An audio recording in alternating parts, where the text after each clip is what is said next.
విజయనగరం జిల్లా వ్యాప్తంగా సాగునీటి సంఘ ఎన్నికలైతే జరుగుతున్న నేపథ్యం అవుతుందో ఈ క్రమంలోనే రైతులకి మేలు చేసే విధంగా అయితే మాత్రం ఈరోజు కూటమి ప్రభుత్వం ఒకే విధంగా సమిష్టిగా ఉండేది ఈరోజు రైతులకు మేలు చేయాలనే ఒక ఉద్దేశంతో అయితే మాత్రం సుమారుగా చూసుకుంటే 90% వరకు కూడా ఈరోజు అన్ని ఏకగ్రీవంగా ఎన్నుకున్నటువంటి నేపథ్యం కూడా కనిపిస్తుంది. ఈ క్రమంలోనే మనతో పాటు మాట్లాడడానికి రైతులు కూడా కొంతమంది అయితే మనతో పాటు ఉన్నారు. రైతులతో మాట్లాడే మరిన్ని వివరాలు తెలుసుకునే ప్రయత్నం వచ్చి వాళ్ళు చెప్పండి, ఈరోజు ఒకేసారిగా ఇలా ఏకగ్రీవంగా జరగడానికి గల కారణాలు ఏమిటి, ఏం జరుగుతుంది? ఇవాళ ప్రభుత్వం మీద నమ్మకం ఏర్పడింది, చంద్రబాబు నాయుడు గారి మీద అలాగే పవన్ కళ్యాణ్ మీద నమ్మకం ఏర్పడింది. అందరూ కూడా రైతులందరూ కూడా సమిష్టిగా ఉన్న ఆలోచనతో ఎప్పుడు కూడా ఈ గ్రామం అయితే సమిష్టిగా ఎప్పుడు ఉంటుంది, ఎప్పుడు సమిష్టిగా ఇవాళ ఎప్పుడైతే ఈ రైతు సంఘాల నుంచి ఎలక్షన్ జరిగినాయో ఇవాళ వరకు కూడా ఎప్పుడు కూడా ఈ గ్రామంలో ఎలక్షన్ జరగలేదు. ఇంతేకాకుండా మండలం అన్ని గ్రామాలు కూడా అన్ని 6 గ్రామాల్లో ఇంచుమించు 12 చెరువుల దగ్గర ఎలక్షన్ అవుతున్నాయి. అన్ని చెరువులు కూడా ఒకే ఒక చెరువు దగ్గర చిన్న వాటిని కనబడుతుంది తప్ప అందరూ రైతులందరూ నిర్ణయం తీసుకున్నారు. మేమందరం కలిసికట్టుగా ఉంటే ఏదైనా అభివృద్ధి చేయగలం. అభివృద్ధి ఉద్దేశంతో రైతులందరూ కూడా ఈ నీటి సంఘం అనగానే ఎప్పుడు వాటర్ తోటి ఎప్పుడు రైతులు దెబ్బలాట్లు గొడవలు జరుగుతూ ఉంటాయి. అవన్నీ జరగకుండా అందరూ సమిష్టిగా ఎన్నుకుంటే బాగుండే ఉద్దేశంతో రైతులందరూ కూర్చొని నిర్ణయం తీసుకొని ఈ ఎలక్షన్ 6 టీసీలు కూడా ఏకగ్రీవంగా చేయడం జరిగింది. ఓకే, టోటల్గా ఎంతమంది రైతులు ఉన్నారు? రైతులకి ఎటువంటి ఏ విధంగా మేలు జరుగుతుంది అంటే ఇంచుమించు 250 మంది రైతులు ఉన్నారు ఇక్కడ ఊర్లో. ఒక్కో టీసీకి 40 మంది, 50 మంది టీసీలు, 6 టీసీలకి 6 ఉన్నారు. అందరూ కూడా కూర్చొని మాట్లాడుకున్నాం. ఇవాళ కూడా వచ్చి ఒక 6 మనుషులు మెంబర్లు పెట్టేసి రైతులందరూ కూడా వీళ్ళు 6 మా టీసీ మెంబర్లు అని చెప్పి ఇవాళ ఎలక్షన్ దీంట్లో నెంబర్లో సంతకాలు పెట్టేసి అందరూ వెళ్ళడం జరిగింది. అందరూ ఏకగ్రీవంగా ఈ గ్రామంలో మొత్తం 6 టీసీలు కూడా ఏకగ్రీవంగా ఎన్నుకోవడం జరిగింది. రాష్ట్ర ప్రభుత్వం ఆదేశాల మేరకు మరి ఈ రోజున నీటి సంఘం ఎన్నికలు నిర్వహించడం జరిగింది.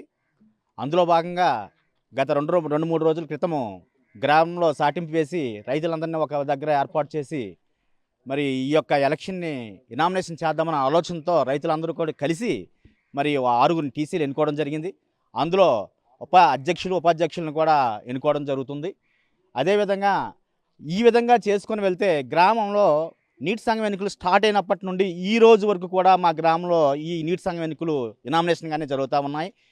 అలా జరగడం వలన గ్రామానికి కూడా చాలా రైతులందరికీ కూడా చాలా ఉపాయం ఉంటుంది.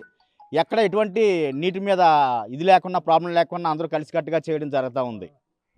Okay, right. ఇటు చెప్పండి, మీరు ప్రధానంగా చూసుకుంటే ఇటువంటి ఎన్నికలు ఈ విధంగా జరగడం పట్ల మీ అభిప్రాయం ఏంటి, ఎలా అనిపిస్తుంది? గవర్నమెంట్ వచ్చిన తర్వాత ఈ మధ్య కాలంలో ప్రభుత్వానికి ఈ ప్రభుత్వానికి బాగా తేడా ఉంది. ఈ మధ్య కాలంలోనే ఈ ధాన్యం అవనియండి, అలాగనే ఏదేమైనా తేమ ఉన్నా ఏది ఉన్నా వెంటనే ఏ మిల్లుకి కావాల్స్తే ఆ మిల్లుకి రైతు తీసుకెళ్ళి ఇచ్చుకోవడానికి వెసులుబాటు కల్పించి వెంటనే 2-3 రోజుల్లో 48 గంటల్లో డబ్బులు వెంటనే వాళ్ళ అకౌంట్లో జమ పరుస్తున్నారు. అందుకు ఆనందించి ఈ గ్రామంలో కానీ ఏ గ్రామంలో కానీ ఈ ఎలక్షన్ అనేది లేకుండా చంద్రబాబు నాయుడు గారు, పవన్ కళ్యాణ్ గారు ప్రభుత్వం అయితే బాగుంటుంది, కూటమి ప్రభుత్వం అయితే బాగుంటుంది అనే ఉద్దేశంతో దేనికి కూడా ఏ టీసీ నెంబర్లు కానీ ఎక్కడ కానీ ఈ గ్రామంలో ఈ మొట్టమొదటి కాంచి పోటీ లేదు. ఈసారి కూడా పోటీ లేకుండా చేయడం అనేది గ్రామస్తులందరూ ఒకే అనుకొని దండోర వేయించి అందరూ ఏ నెంబర్లు అయితే సెలక్షన్ చేస్తున్నారో ఆ నెంబర్లే ఇనామినేషన్గా ఎన్నుకోవడం జరిగింది. ప్రధానంగా కూడా చెప్తున్నా, చూసాం కదా, రైతులంతా కూడా ఒకే ఆనందాలకైతే అవదలేవని చెప్పొచ్చు. ఎందుకంటే ఈ కూటమి ప్రభుత్వంలో అయితే రైతులకైతే మాత్రం ఎక్కువగా మేలు చేకూరుతుందన్న ఆలోచనతోనే ఇటువంటి కార్యక్రమాలు కూడా చేపడుతున్నామని చెప్తున్నారు. ఇటువంటి ఎన్నికలను కూడా ఏకగ్రీవంగా ఎన్నుకుంటున్న నేపథ్యం కూడా కనిపిస్తుంది. ప్రధానంగా చూసుకుంటే ఏదైతే ఈరోజు ఉమ్మడి విజయనగరం జిల్లా వ్యాప్తంగా చూసుకుంటే 398 సంఘాల వరకు కూడా ఈరోజు ఎన్నికలైతే జరిగిన నేపథ్యం అవుతుంది. ఈ క్రమంలో సుమారుగా చూసుకుంటే 90% వరకు కూడా ఈరోజు అన్ని ఏకగ్రీవంగా ఎన్నికైనటువంటి నేపథ్యం కూడా కనిపిస్తుంది. సుమారుగా దీని చూసుకుంటే 2690 కేంద్రాలు అయితే మాత్రం ఏర్పాటు చేసి అయితే మాత్రం ఒకవైపు జిల్లా యంత్రాంగం అంతా కూడా పటిష్టంగా భద్రత కూడా ఏర్పాటు చేసినటువంటి పరిస్థితులే ఉన్నాయి. ప్రతి ఒక్క పోలింగ్ స్టేషన్ వద్ద కూడా 144 సెక్షన్ కూడా ఏర్పాటు చేసి పోలీసు బందోబస్తు పహారా కాస్తున్నటువంటి నేపథ్యం కూడా కనిపిస్తుంది. ఎక్కడ కూడా ఎటువంటి అవాంఛనీయ సంఘటనలు జరగకుండా అయితే ముందస్తు జాగ్రత్తల నేపథ్యంలో ఇటువంటి చర్యలు కూడా తీసుకున్నటువంటి పరిస్థితి కనిపిస్తుంది. అదే సుమారుగా చూసుకుంటే ఈరోజు ఎక్కడ కూడా అన్ని దగ్గరలో కూడా ఎలక్షన్ జరగకుండా అయితే మాత్రం ఈరోజు ఏకగ్రీవంగా ఎన్నుకోవడం పట్ల అయితే మాత్రం ఆ రైతుల ఆనందాలకే తవదలేవని చెప్పొచ్చు. కెమెరామెన్ నాయుడుతో రాజేష్, RTV విజయనగరం నుంచి. మరిన్ని వీడియోస్ కోసం ఛానల్ ని సబ్స్క్రైబ్ చేయండి. లేటెస్ట్ అప్డేట్స్ కోసం వాట్సాప్ ఛానల్ ని ఫాలో అవ్వండి. ఆ లింక్ డిస్క్రిప్షన్ లో ఉంది.